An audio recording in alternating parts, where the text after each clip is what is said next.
Hi dear students, welcome to my channel alpha knowledge box. इस video में आज हम एनसीईआरटी हिंदी क्लास 7th के पार्ट 3 को शुरू करने जा रहे हैं, जो है हिमालय की बेटियां।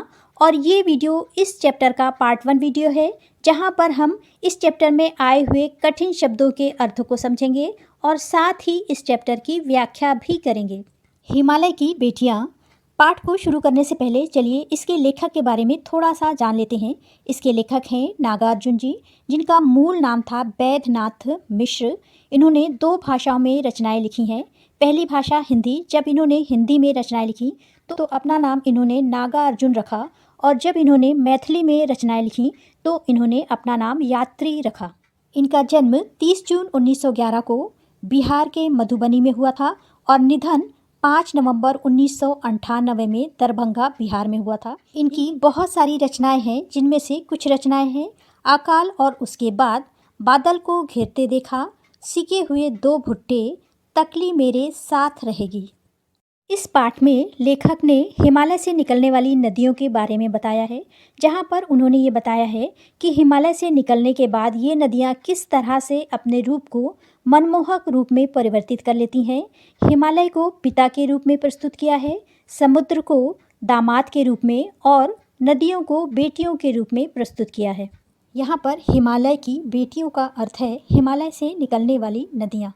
चलिए पाठ को शुरू करते हैं। अभी तक मैंने उन्हें दूर से देखा था, बड़ी गंभीर, शांत, अपने आप में खोई हुई लगती थी। संभ्रांत महिला की भांति वे प्रतीत होती थीं। संभ्रांत का यहाँ पर अर्थ है सभ्य। लेखक कह रहा है कि हिमालय से निकलने वाली इन बेटियों को, इन नदियों को मैंने बड़ी दूर से देखा था। दूर से देखने का अर्थ है कि ये नदियाँ कहाँ से निकल रही हैं, कहाँ समाप्त हो रही हैं, ये लेखक को पता नहीं था। दूर से देखने पर ये नदियाँ बड़ी गंभीर, शांत, अपने आप में खोई हुई लगती थीं, बिल्कुल उसी तरह से जिस तरह से एक सभ्य महिला दिखाई देती है। उनके प्रति मेरे दिल में आदर और श्रद्धा के भाव थे। लेखक कह रहा है जिस तरह से बड़ों के लिए दिल में आदर और श्रद्धा के भाव होते हैं, ठीक उसी तरह से मेरे दिल में इन नदियों के लिए, इन बेटियों के लिए भी आदर और श्रद्धा के भाव थे। माँ और दादी, मौसी और मामी की गोद की तरह उनकी धारा में डुबकियां लगाया करता था। धारा का अर्थ होता है पानी का बहाव और डुबकियों का अर्थ होता है पानी के अंदर डूब करके बाहर निकलना। लेखक कह रहा है कि नदियों की धारा में मैं केवल डुबकियां ही लगाया करता था, जिस तरह से एक छोटा बच्चा अपनी माँ, दादी, मौसी और मामी की गोद में प्यार भरी डुबकियां लगाता है। परंतु इस बार जब मैं हिमालय के कंधे पर चढ़ा तो वे कुछ और रूप में सामने थीं। मैं हैरान था कि यही दुबली पतली गंगा, यही यमुना, यही सतलुज समतल मैदान में उतरकर विशाल कैसे हो जाती हैं। जब लेखक हिमालय के कंधे पर चढ़ा, यानी उसके ऊपर चढ़ा, तो वहाँ पर जाने के बाद नदियों का उसे दूसरा ही रूप नज़र आया। उन्हें देखकर लेखक बहुत हैरान हुआ, क्योंकि हिमालय से निकलने वाली ये सारी नदियाँ बहुत दुबली पतली धार के रूप में वहाँ से निकलती हैं। लेखक को बहुत आश्चर्य हुआ कि ये समतल मैदान में जाने के बाद इतनी विशाल, इतनी चौड़ी, इतनी बड़ी कैसे हो जाती हैं। इनका उछलना कूदना, खिलखिलाकर लगातार हंसते जाना, इनकी यह भावभंगी, इनका यह उल्लास कहाँ गायब हो जाता है मैदान में जाकर। लेखक आगे कहता है कि जब ये नदियाँ हिमालय से निकलती हैं तो बड़ी कूदती, उछलती, हंसती, खिलखिलाती नज़र आती हैं, लेकिन इनकी ये भावभंगिमा, खुशी की जो इनकी भावभंगिमा है, इनका जो उल्लास है, इनकी जो खुशी है, वो मैदान तक जाने पर क्यों गायब हो जाता है। किसी लड़की को जब मैं देखता हूँ, किसी कली पर जब मेरा ध्यान अटक जाता है, तब भी इतना कौतूहल और विस्मय नहीं होता जितना कि इन बेटियों की बाल लीला देखकर। यहाँ पर कौतूहल का अर्थ है जिज्ञासा और विस्मय का अर्थ है आश्चर्य। बाल लीला का अर्थ है बचपन के खेल।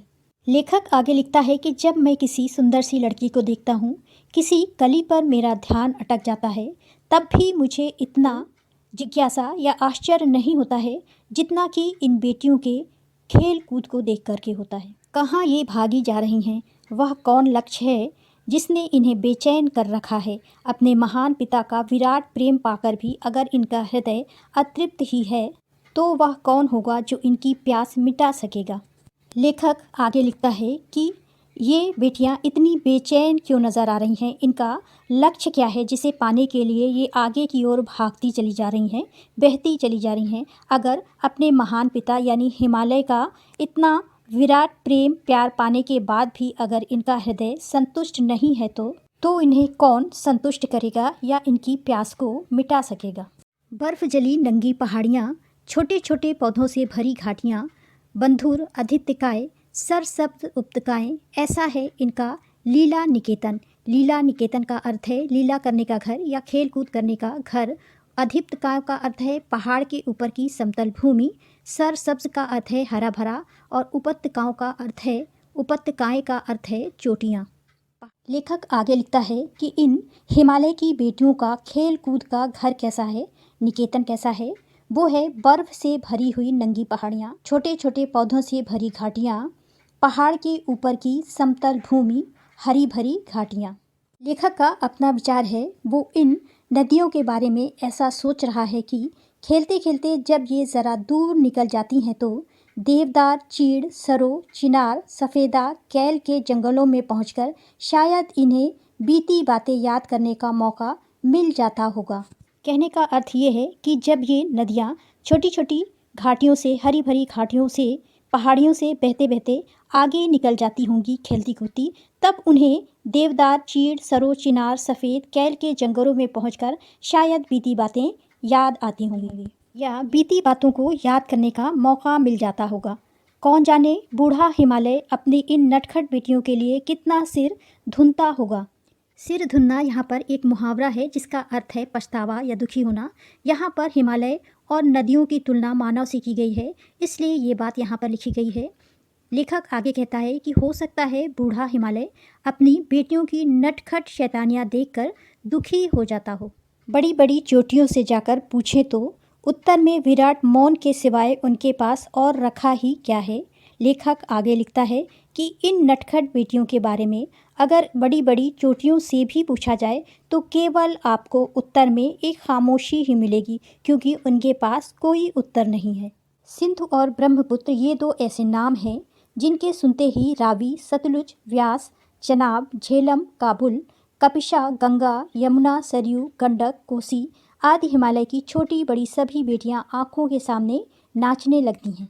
वास्तव में सिंधु और ब्रह्मपुत्र स्वयं कुछ नहीं है, इसलिए ऐसा कहा गया है क्योंकि हिमालय के पिघलने से ही ये नदियाँ बनी हैं और इसीलिए इन नदियों को हिमालय की बेटी भी कहते हैं। वास्तविकता ये है कि दयालु हिमालय के पिघलते हुए दिल की एक एक बूंद न जाने कब से इकट्ठा होकर इन दो महानदों के रूप में समुद्र की ओर प्रवाहित होती रही है। लेखक आगे कहता है कि ब्रह्मपुत्र और सिंधु का अपना कोई अस्तित्व नहीं है, बल्कि ये दोनों महानदियाँ हिमालय के दिल की एक एक बूंद न जाने कब से इकट्ठा हो रही थी, जिसके कारण ये दोनों महानदियाँ बनी हैं और निरंतर समुद्र की ओर प्रवाहित होती रहती हैं। कितना सौभाग्यशाली है वह समुद्र जिसे पर्वतराज हिमालय की इन दो बेटियों का हाथ पकड़ने का श्रेय मिला है। लेखक के अनुसार समुद्र हिमालय का दामाद है और हिमालय समुद्र का ससुर। लेखक के अनुसार समुद्र कितना सौभाग्यशाली है जिसे हिमालय का दामाद बनने का श्रेय मिला, यानी दोनों बेटियों का हाथ पकड़ने का श्रेय मिला। ऐसा इसलिए कहा गया है क्योंकि दोनों बेटियां यानी ब्रह्मपुत्र और सिंधु अंत में जाकर के समुद्र में ही गिरती हैं। लेखक आगे लिखते हैं कि जिन्होंने मैदान में ही इन नदियों को देखा होगा, उनके ख्याल में शायद ही ये बात आ सके कि बूढ़े हिमालय की गोद में बच्चियाँ बनकर ये कैसे खेला करती हैं। लेखक के कहने का तात्पर्य ये है कि जिन लोगों ने इन नदियों को कभी भी हिमालय से निकलते हुए देखा ही नहीं, वो शायद वो जानते ही नहीं कि ये नदियाँ हिमालय की गोद से किस तरह से खिलखिलाती हुई निकलती हैं, बच्चियों की तरह बन करके ये कैसे खेला करती हैं। माँ बाप की गोद में नंग धड़ंग होकर के खेलने वाली इन बालिकाओं का रूप पहाड़ी आदमियों के लिए आकर्षक भले न हो, लेकिन मुझे तो ऐसा लुभावना प्रतीत हुआ वह रूप की हिमालय को, ससुर और समुद्र को उसका दामाद कहने में कुछ भी झिझक नहीं होती है। यहाँ पर पहाड़ी आदमियों का अर्थ है पहाड़ पर रहने वाले लोग और लुभावना का अर्थ है मन को मोह लेने वाला, और माँ बाप की गोद का अर्थ है हिमालय की गोद। नंग धड़ंग होकर के खेलने वाली इन बालिकाओं का रूप से मतलब है कि इतनी छोटी बच्चियों की तरह जिन्हें किसी तरह का कोई होश ही नहीं होता, उनका रूप पहाड़ी आदमियों को भले ही आकर्षित ना कर सके, लेकिन मुझे ऐसा लुभावना यानी मन को मोह लेने वाला प्रतीत होता है, जिससे मैं हिमालय को ससुर और समुद्र को दामाद कहने में कोई भी झिझक महसूस नहीं करता हूँ। इन नदियों की चंचलता को देखकर लेखक को अचानक से कालिदास द्वारा लिखी हुई मेघदूत रचना की कुछ कड़ियाँ याद आ गईं, जो इस प्रकार हैं। कालिदास के विरही यक्ष ने अपने देवदूत से कहा था, वेत्रवती यानी वेतवा नदी को प्रेम का प्रतिदान देते जाना, तुम्हारी वह प्यासी तुम्हें पाकर अवश्य ही प्रसन्न होगी। लेखक ये बताना चाहता है कि शायद उस महाकवि को भी यानी कालिदास जी को भी नदियों का सचेतन रूपक पसंद था, क्योंकि कालिदास ने मेघदूत में नदी का वर्णन इस तरह से किया है जैसे वो कोई सजीव चीज़ हो। दरअसल जो भी कोई नदियों को पहाड़ी घाटियों और समतल आंगनों के मैदानों में जुदा जुदा शक्लों में देखेगा, वह इसी नतीजे पर पहुंचेगा। लेखक के कहने का मतलब ये है कि जिन लोगों ने नदियों को हिमालय से निकलते देखा है, कल कल करते हुए बहते देखा है, खिलखिलाते देखा है, यानी नदियों के जुदा जुदा अलग अलग रूपों को देखा हो, तो वो इसी नतीजे पर पहुंचेगा कि नदी एक सचेतन रूप में होती है और वह एक सजीव चीज़ है। काका कालेलकर ने नदियों को लोक माता कहा है, किंतु माता बनने से पहले यदि हम इन्हें बेटियों के रूप में देख लें तो क्या हर्ज है। लेखक कहता है कि काका कालेलकर जो हैं उन्होंने नदियों को लोक माता कहा है। ज़्यादातर जगहों पे नदियों को माता के नाम से ही पुकारा जाता है, लेकिन अगर माता कहने से पहले उन्हें हम बेटियां कहें तो इसमें कोई भी हर्ज नहीं है। और थोड़ा आगे चलिए, इन्हीं में अगर हम प्रेयसी की भावना करें तो कैसा रहेगा। ममता का एक और भी धागा है जिसे हम इसके साथ जोड़ सकते हैं। बहन का स्थान कितने कवियों ने इन नदियों को दिया है।